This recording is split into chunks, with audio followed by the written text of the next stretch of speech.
Hello, and welcome to this virtual field tour of the Pacheco Canyon area, a land management treatment site located approximately 13 miles northeast of the city of Santa Fe, New Mexico.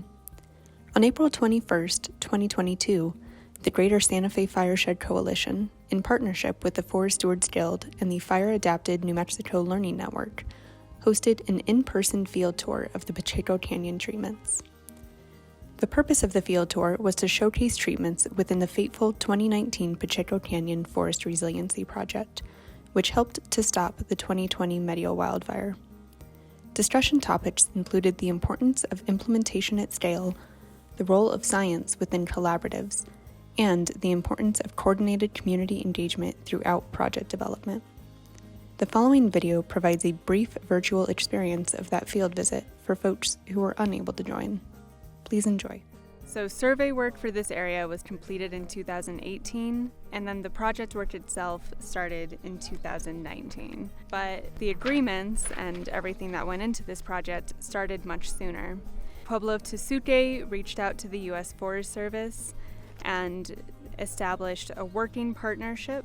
They later established a memorandum of understanding, and recently they had a widen authority agreement come into place, which is going to enable burning across tribal lands as well as federal lands. And it's the project work that we'll be looking at today that all of that partnership and the NEPA laid the groundwork for, that played such a big role in providing a place for firefighters to come in and really work to contain the Medio Fire.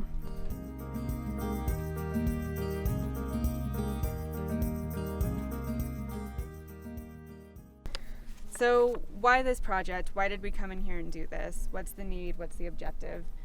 In 2014, Bill Armstrong with the Forest Service was discussing NEPA in the general area, and he sort of kick-started the reconnaissance, coming in here, getting out on the ground, looking to see what the need was.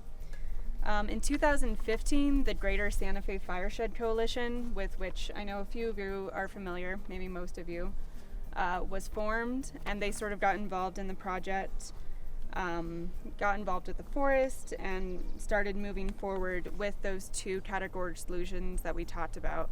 So one was the Pacheco Canyon categorical exclusion, and I'm just going to call it CE from now on. The other one was Hyde Park, which is just next door.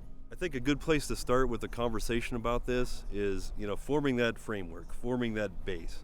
And a lot of it is based on trying to come together, because everybody's in their own kind of different areas, between the folks at the tribe, the folks in Game and Fish, the folks in the Forest Service. And what's interesting is we all have a common thread between us all in what we've seen over the past couple of decades and what's been unfolding on our landscapes. And we're seeing big uncharacteristic fires change those things in a big way.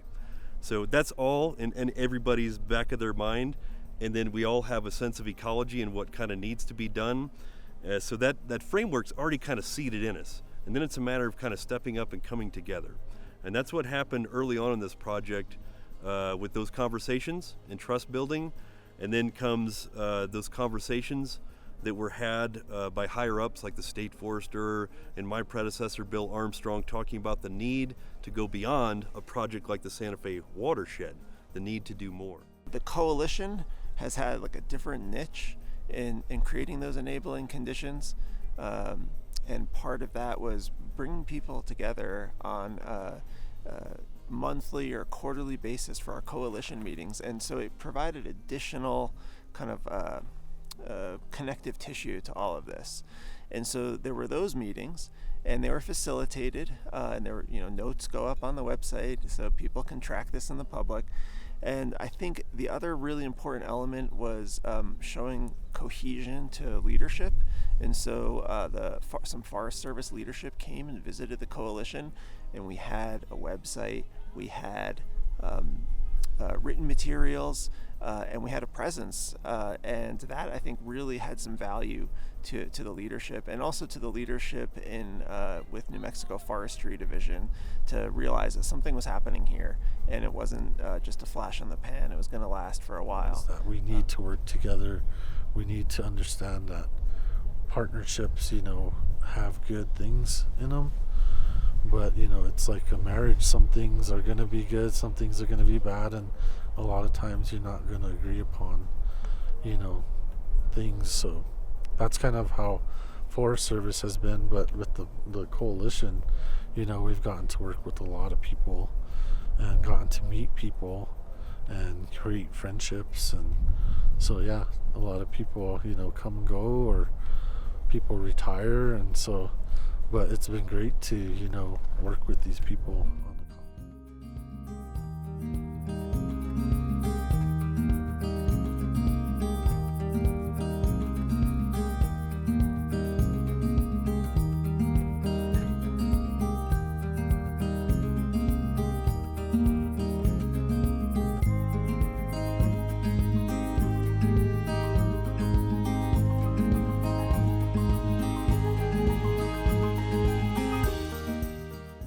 So why is this being communicated so widely?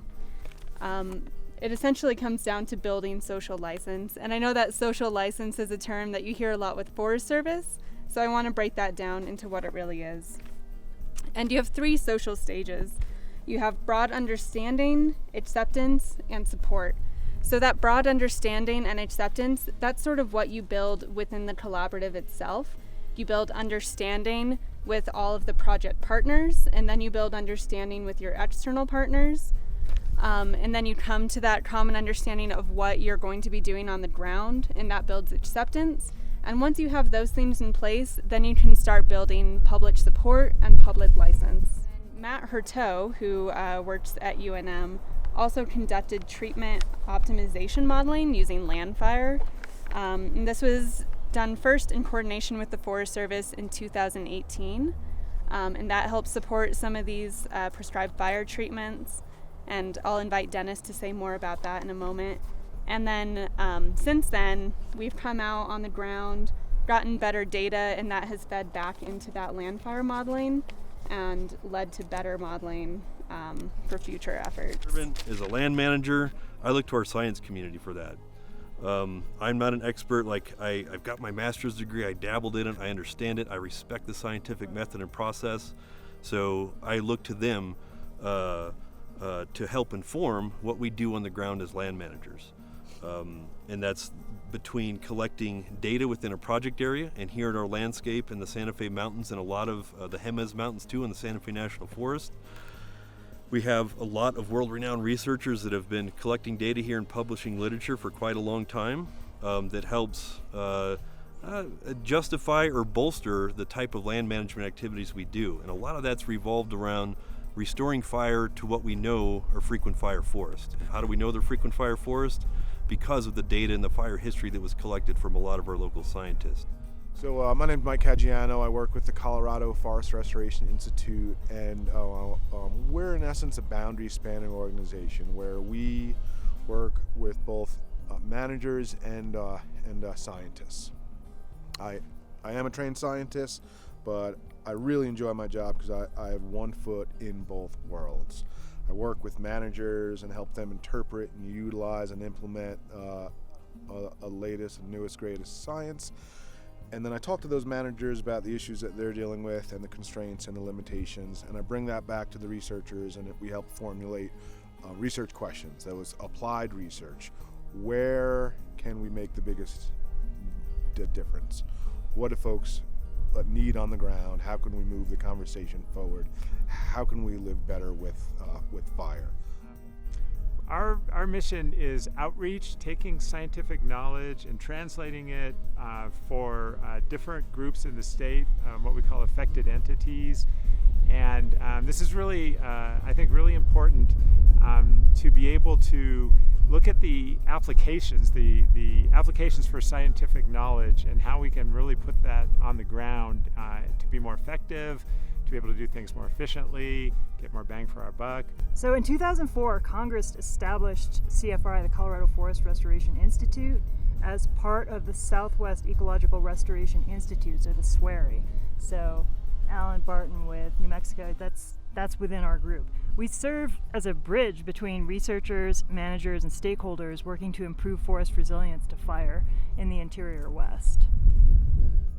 Okay, so to kind of pick up on that discussion we had about the relationship and how important science is to the work we do as federal land managers, and I like tying this to the larger collaborative because the science is a good foundation, but there's a lot of other things that come to the table when it comes to doing this important work on the ground.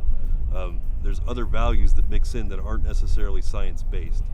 And I think, a good example that I can provide to kind of capture this is the human values tied to infrastructure and values at risk. Like the infrastructure is being one of those values at risk. And so, for example, like we do, there's a common thread with a lot of what we do in the science-based restoration that covers a lot of different values like cultural values and also ecological values and human values.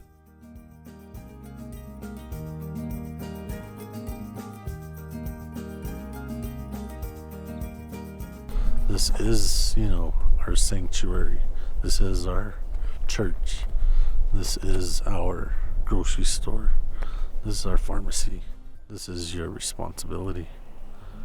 And so that's a different, perspective that all this has to be protected for future generations.